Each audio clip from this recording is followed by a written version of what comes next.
At the first virtual Ifac World Congress, all plenaries and semi-plenaries are accompanied by a particular live element. This presentation is followed by a live panel discussion, where experts in the field recapitulate and debate on related ideas, questions, and open problems.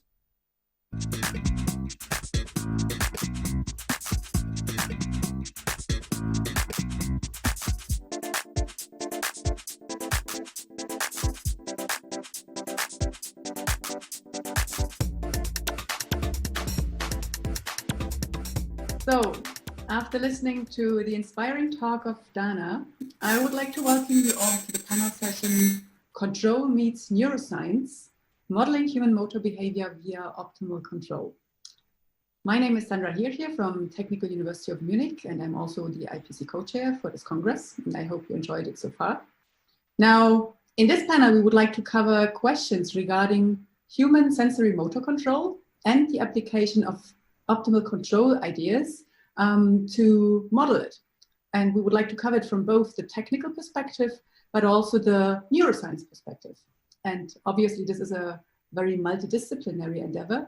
So I'm very honored and very excited to welcome a panel of internationally renowned experts from both sides, from the engineering side and also from the neuroscience side. So first, I would like to again say a hello to our semi-plenary speaker, Dana Kulic from Monash University, a well-known expert in human movement analysis and robot learning. And thank you very much for this excellent, inspiring talk, Dana. Thanks very much, Sandra. It's an honor to be here. Also joining this panel is Katja Mombauer. She holds a prestigious Canada Excellence Research Chair for Human-Centered Robotics and Machine Intelligence at the Faculty of Engineering at the University of Waterloo in Canada. She was educated as a mathematician and has been working in optimal control for now more than 20 years. And she's one of the pioneers in inverse optimal control and its application to biomechanics and robotics. And in particular, she applies optimization of optimal control techniques to improve the motion of humanoid robots and the interaction of humans with exoskeletons, prostheses, and other physical devices. And as, hello, Katja. Hello, very happy to be here. And then I'm also very honored to welcome Martin Giese, who is affiliated with the Hertie Institute for Clinical Brain Research and the Center of Integrative Neuroscience at University Clinic in Tübingen, Germany. He holds a professorship for computational sensomotorics, and he was just awarded the prestigious Synergy Grant from the European Research Council on the topic of how body relevance drives the brain organization. So I believe, so he has a basic education as in electrical engineering, but now is more on the neurobiomedical application side, and he's an excellent bridge actually for us to the neuroscientific side from the engineering side. And last, so hello Martin. And last but not least, we have with us Jörn Diedrichsen. He holds the Western Research Chair for Motor Control and Computational Neuroscience at the Brain and Mind Institute of the University of Western Ontario. He is a professor in computer science and statistics, and he's a world-renowned expert in computational neurosciences, working on fundamental questions regarding the principles of the production of coordinated movements in humans, the organization of the brain, but also the reorganization of the brain after damage. And he uses modern imaging techniques such as, for example, fMRI to do his research.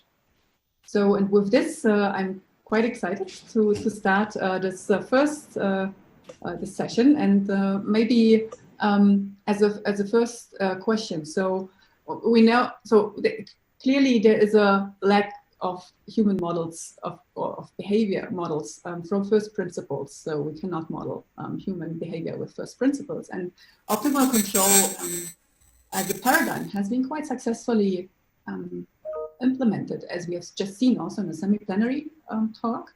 So what is your take from neuroscience on this? So what is the neural correlate? Is there optimal control implemented in the brain?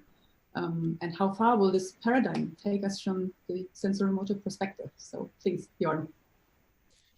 Yeah, so from a behavioral and neuroscience perspective, I think there's a clear success story of optimal control in trying to describe human behavior, and I think it's been very successful in describing simple behaviors such as eye movements and arm movements, walking, and it's been also recently shown to extrapolate to more complex behaviors.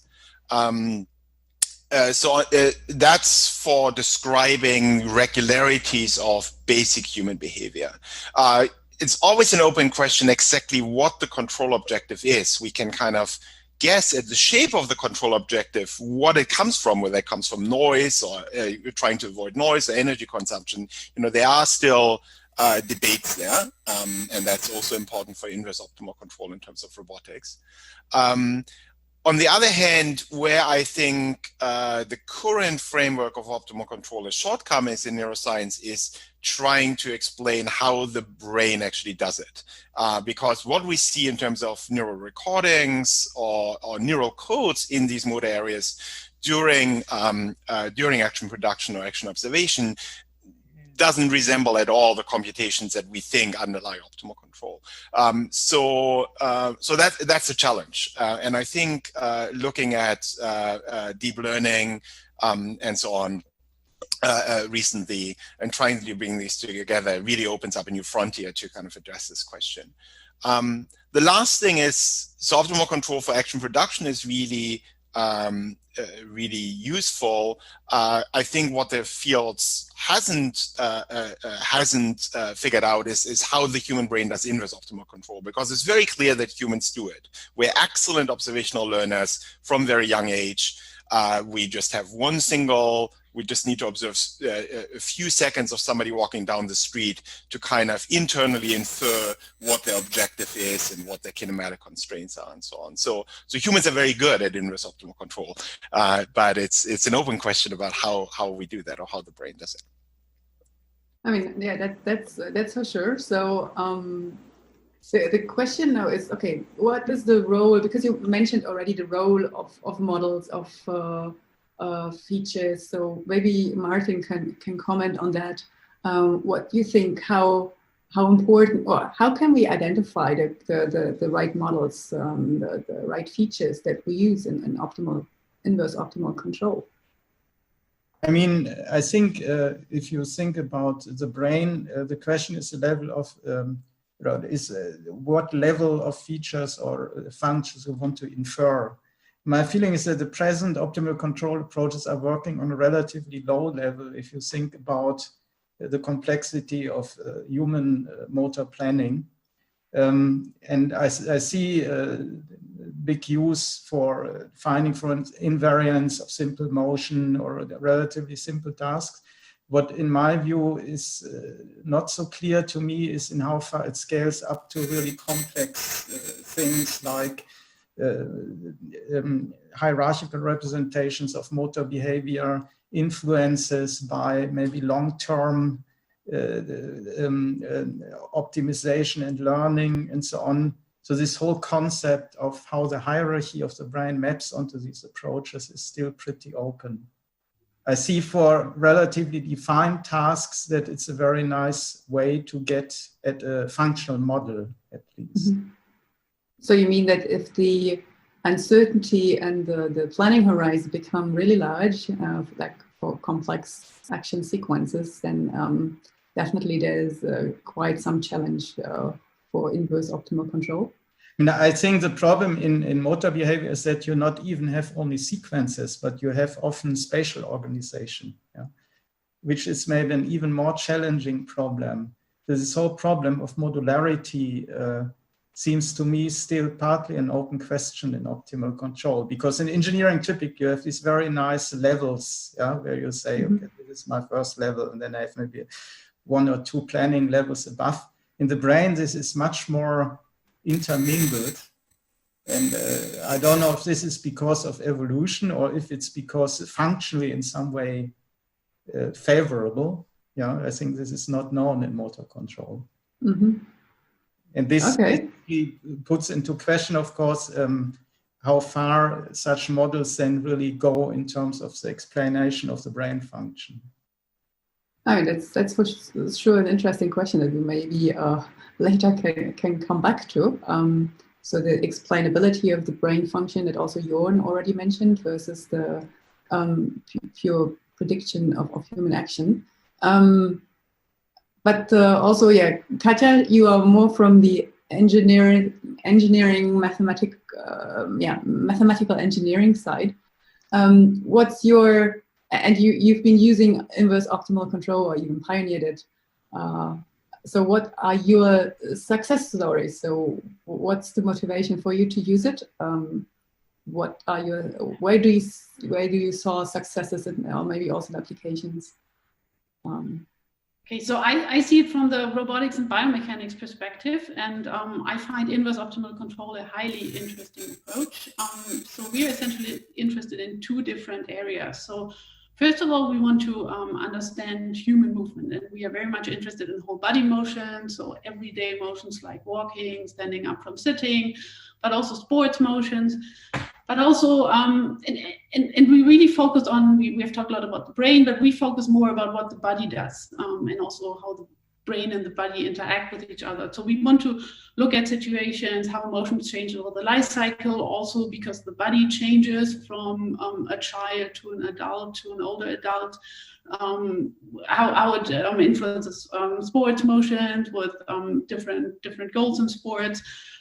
Also how different diseases, how different conditions affect the motions. And we think that all this can be reflected in objective functions that we identify and that give us insights into why the body is doing that. So many of these objective functions are on the kinematic, on the dynamic level, describing things like energy, efficiency, speed, things like that. Which I think is something that the brain has to cope with. So the brain cannot give the body arbitrary commands. So the brain has to control the body in a way that it's able to control it. So we think by inverse optimal control, we really get lots of insights, which then also will help us understand how the brain controls the body. Then the second goal for us for using inverse optimal control is to use it in robotics. We want to endow robots with motion intelligence. So as Dana also explained in our talk, I mean, robots have to interact with humans. So this is true for, we are very much interested in humanoid robots. They have to also be predictable by humans. They should move in a human-like way. But we are also very much interested in wearable robots like exoskeletons, prosthetics, and they also should know they are interacting with the human even closer, and they have to understand human motion principles and choose their action or control their actions in an appropriate way. So we think for all this, inverse optimal control is a highly important tool. Mm-hmm. So as Martin just, I mean, you mentioned like the two sides, like the one thing is the more understanding, predicting the human behavior. And let's say the other aspect is transporting or transferring those principles onto a robotic device. So if we talk now, maybe we should make also there a line, because we just heard from Jorn and also from Martin that those hierarchical aspects of the human brain organization, in particular for more complex movements, would that be relevant and for both sides, or what do you think? And this is maybe a question also to Dana. And So maybe if I can just follow on from Katja's comments, I think that we can think about kind of this optimal control model as a really, parsimonious approximation of what the human body is doing. And for us as engineers, it's very attractive because we have a lot of very nice tools for, if we have that kind of model, then we have a lot of really very nice tools that we can use both for solving that kind of problem.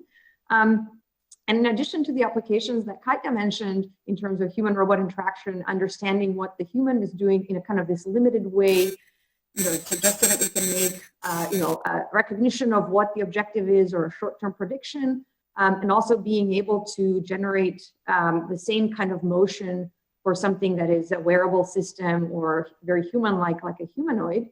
The other advantage of this kind of very parsimonious model is that you can even apply that same objective to a different embodiment. So even if you have a non-humanoid robot that has different motor capabilities than a human does, if you understand what the objective is, so if you can understand, okay, the person is trying to reach for this cup, then you can kind of implement what the person wants even with this different embodiment. So even if it's not perfectly capturing everything what's going on in this kind of sophistication of multiple control hierarchy, if it's a good approximation so that we can accurately make short-term predictions and infer short-term goals, I think it's still very useful to us for developing useful engineering tools. Yeah, I mean, I fully agree. So when we just talked also about features, and yeah, whether we can get them from the neuroscience side. Jorn, you mentioned some, Katja mentioned some from the more mechanical view side. So but in humans, we see the phenomena that you only need very little data and very little, only few trials to learn something. So what is, from the neuroscientific side, what's the reason for that? Why can't we do that already for our robots?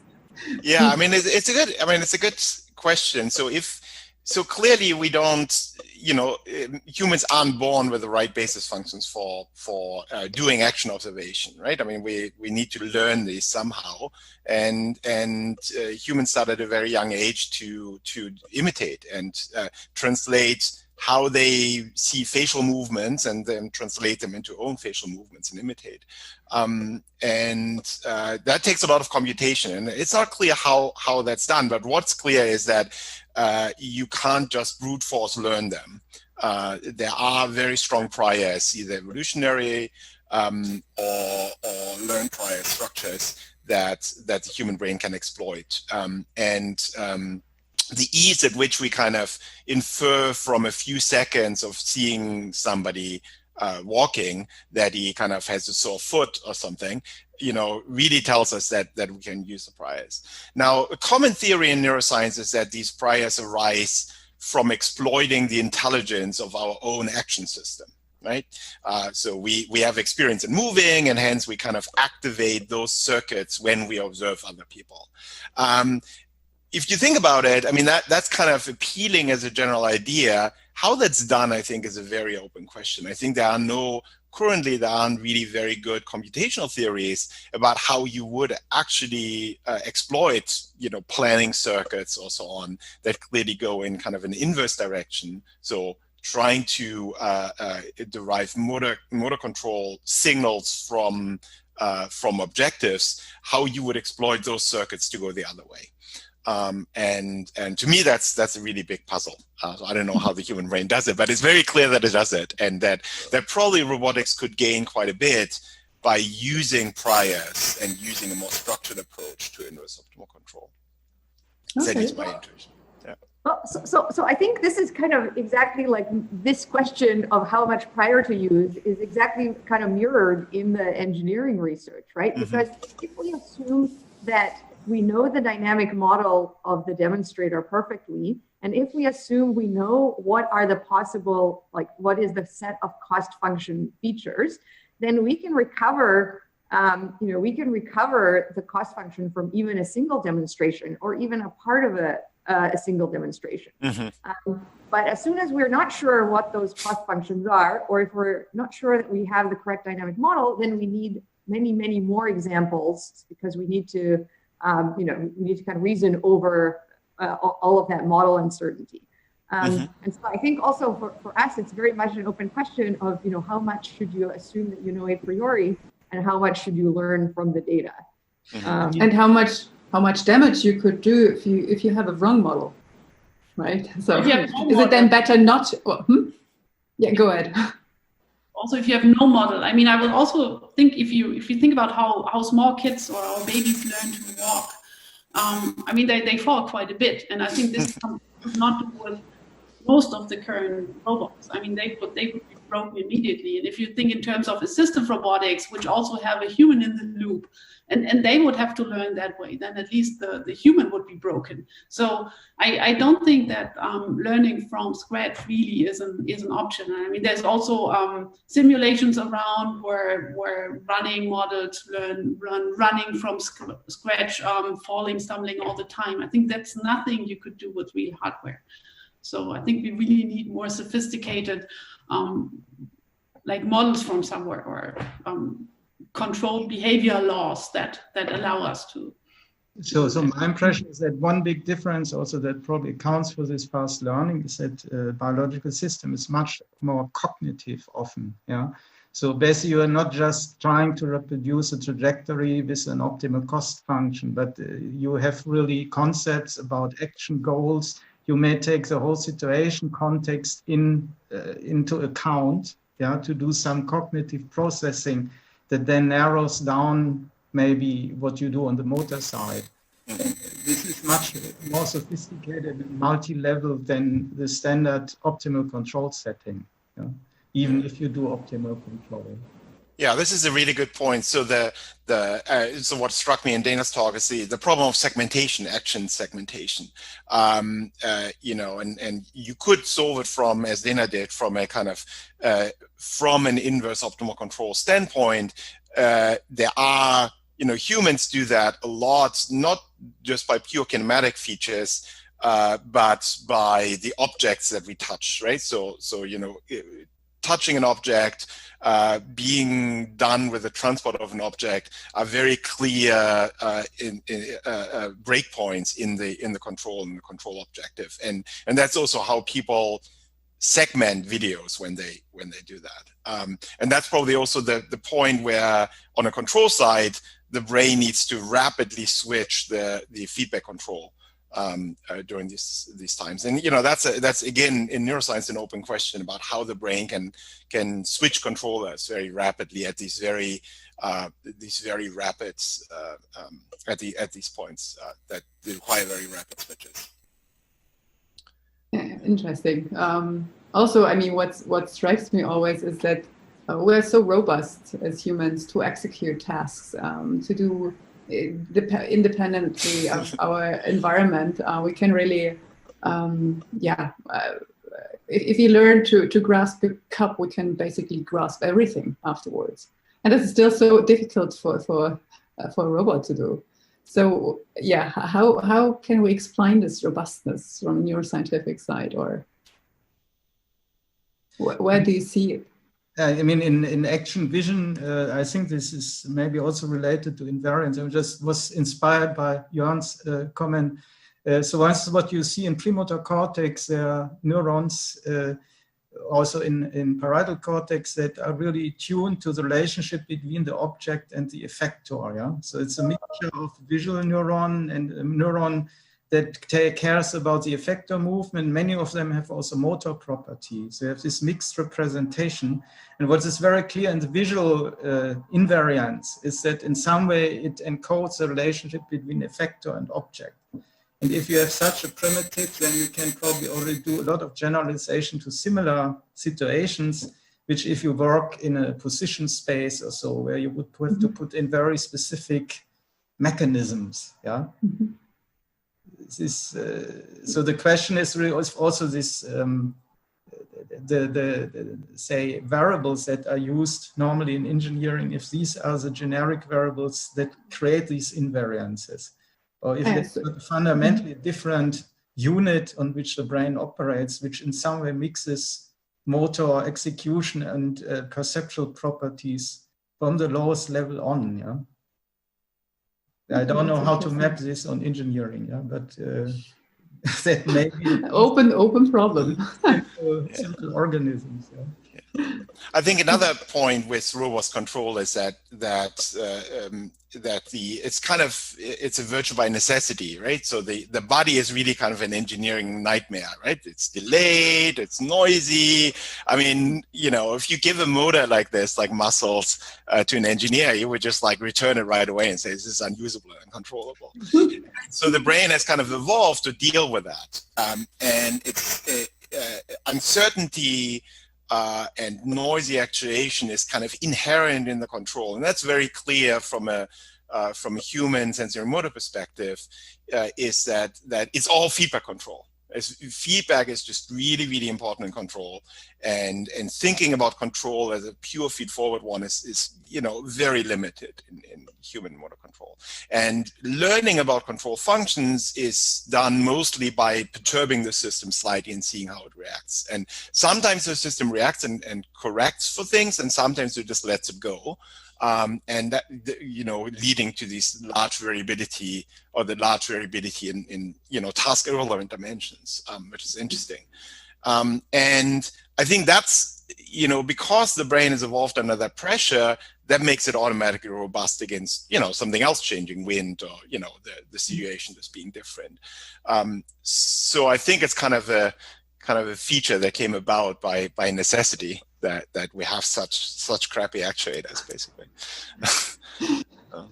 So you think we should be more endowed with crappy actuators to improve our techniques? I think it might be good from the engineering side. Yeah, I mean, it might be good to start building less good physical robots and trying to control them. I mean, as an exercise, right, for robot control. I mean, certainly less, basically compliant. I mean, there's a whole research on compliant actuators, and that's clearly has big advantage when you embed robots into a human environment, right? So if you have floppy joints, if they bump into something, fine, okay, they're not going to run somebody over. If you put in a 300-watt motor with stiff joints in there, then you're definitely going to get bruises, right? I will tell my students about that. Well, they listen probably. So, what I would like to, so as we're very short in time, what I would like to hear from you also is about, now we talked about optimal control and its relation to human motor behavior, but where can we apply it, or what is the road to application? I mean, for example, maybe Martin could comment on that. Does it help us, for example, understand motor diseases, objectify maybe after a stroke, motor deficiencies? Is that something where we could apply it? And which challenges do we have to tackle in order to really apply it on the human side? I mean, I think that there are some diseases where certainly optimum control approaches are interesting. So there are some where you lose certain, or there's degrees of freedom or controllability of certain degrees of freedom, or there are some where you have detuning of the control function like ataxia, where you may be able to model some using control models. Another thing where I see directly a use are these training applications where you try to give partial force feedback, like for instance for stroke patients or spinal patients that cannot do certain movements, and then the goal or the problem is to provide kind of minimum amount of feedback so that they can do the task, but have to put in maximum effort, because these patients normally try to avoid to use the impaired limb at all, which is the worst thing they can do. And I think with the appropriate control theoretical formulation, you could use such methods to come up with optimal training strategies or optimal online control in such applications. So do you have any take on what are the challenges to really get it into biomedical applications, for example? I mean, one big challenge for sure that is there is to do it for a rich set of tasks. So one of the big problems of the standard rehabilitation robot systems is that if you go basically on the locomat, then you learn to walk, but it doesn't transfer to everyday relevant situations. So this would mean that such systems would have to be extended for more complex tasks, which also involves a problem to model human behavior in these complex tasks accurately, which partially has not been done yet. And I think there such frameworks could be extremely interesting as far as I see.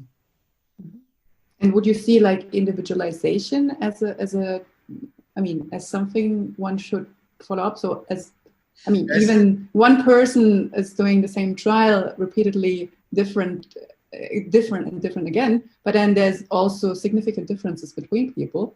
not to talk about even patients with motor deficiencies. So what's your take on is that something important we should follow up, or is there more important things to do before? In terms of training, I mean, I think that this variability might be very important also to learn robustness of the behavior. And if you have patients, then automatically, in many cases, you are forced to individualize the system because the impairments are basically so variable. And also they change, of course, during the rehabilitation training frequently. So in some way, you need to have adaptive systems, I guess. And I think this also needs to involve, also obviously you have to deal with the trial-by-trial variability in such systems, because even within one person, you need to make a decision how to optimally provide feedback, including this variability, and to make inference also given this variability about relevant optimization problems. So Katja, maybe you can enlighten us from the engineering application perspective, or also algorithmic perspective, or methodological, theoretical. Maybe to add a few in the context of human motions, I also see a lot of applications in ergonomics, like for example, understanding effects like back pain, understanding it by itself, but then also building appropriate robots to support during back pain or to prevent back pain, like exoskeletons. I also think that by looking at motions, we can understand mental diseases. So we also look into motions of people with depressions or schizophrenia. I also think that there we see a lot of differences in the bodily expressions, which of course is caused elsewhere, but already in the musculoskeletal effects, you see big differences, which you could also identify with inverse optimal control. But then for robots, and there was also this question about individual. So we also have seen highly individual motions, like every person moves different. And I think as soon as you think about like understanding it, you have to look into individual persons, but also when you try to build appropriate robots, you have to do that really tailored to the particular person and to support the particular motion style. So we don't have only the variation between different repetitions, but also between a personal style. And I think, everybody knows that you just have to see a person moving and you recognize a person. So motions are highly individual. And then, of course, if a disease and things come in, it's even more individual, I would say. Yeah. So as we are talking also to a systems and control community, what do you think, what are the main contributions that come from this community, from your perspective? Whoever wants. I think developing optimization-based controllers for robots would be, is an important contribution in that context. So what we talked about were highly complex models. So we talk about whole body dynamics. We talk about even, musculoskeletal models. We even talk about somehow modeling what the brain does or what the nervous system does. So that get highly complex models. So we also need very efficient control mechanisms to control them. So there's a lot to do, I would say. So what do you think from the neuroscience perspective? Well, Dana, you looked like you wanted to talk. I think, the controls community has been, like a huge contributor in this field. Like some of these ideas, of inverse optimal control were first proposed by Kalman, but I think actually some of the things that we just talked about today, like this idea of, how do you combine priors with information that you learn on the go, I think is a really interesting open research question. And then, what Katja was also mentioning is the fact that, if you're going to be using this on a robot, you need to be able to have some performance and safety guarantees. So how can you incorporate learning while also ensuring that your system, if you have a rehab robot, it's not learning by, injuring the patient while it's doing so. Yeah, this is one of the topics we completely left out here, the safety issues. But yes, having guarantees, that's definitely something also where control and systems and control community could contribute. Well, I think we reached the end of our panel, and I would like to maybe summarize again briefly what my takeaway message is. So definitely this is an exciting area of modeling human behavior via optimal control theories, and it really brings together disciplines from neuroscience, robotics, control, and also, of course, the biomedical application side. So it's a highly challenging area with a lot of open questions that we partially just discussed. And yeah, I think it's super interesting. It's also a bit for the control people maybe to leave the well-known and beloved space of very well-defined equations, because suddenly we have to work with real experimental data, with talking to neuroscientists, which in itself is a challenge sometimes, at least for engineering people. I can say that. Yeah, but it's an interesting area, and I would like to really thank you for this exciting talk and very inspiring panel. So thank you very much. Thank you very much. Yes.